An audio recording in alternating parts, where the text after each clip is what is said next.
Well, we're joined live now by Russ Baker, Editor-in-Chief of current affairs website WhoWhatWhy.com. For more perspective on this issue, thanks for joining us here on RT. So, apart from phone records, the FBI have also extracted audio, video and emails that enable analysts to track people's contacts and movements. How widespread is this public surveillance in the US, do you think?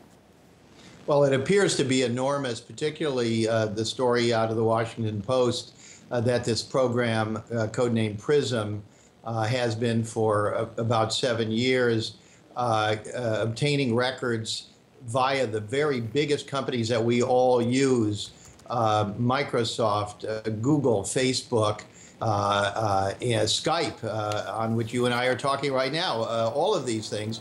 So that's a very, very important and extremely powerful thing. What they're doing there is they are obtaining access potentially to everything from emails to websites, videos, almost anything that we may be interacting with ourselves or posting, potentially they have access to. They do claim there's limitations, and they're looking specifically for foreigners doing certain things. But of course, in a situation like that, we cast a very wide net. You really have the potential to look at virtually everything that everybody does in this country and all over the world. And previously, the only members of Congress who knew about it were bound by oaths to keep silent.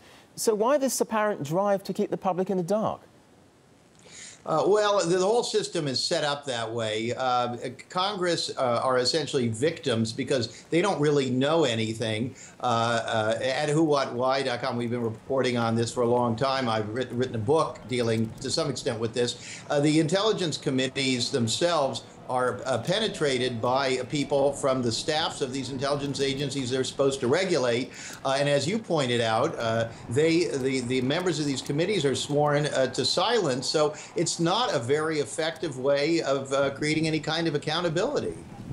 Well, the NSA is collecting records on both calls within the US and coming in and out of the country. So what are the international implications here? Well, they're great, obviously. You're talking to me from a foreign country, so right now we are potentially being surveilled.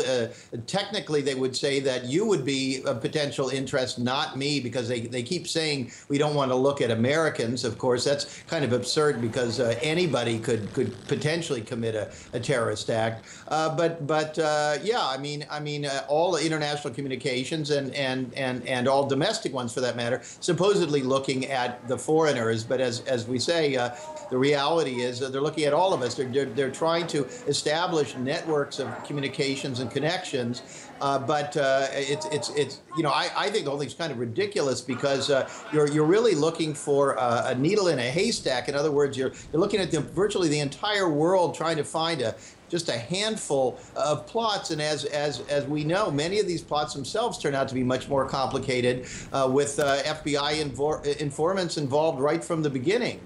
Okay, Russ Baker, Editor-in-Chief of current affairs website WhoWhatWhy.com. Thank you. Thank you.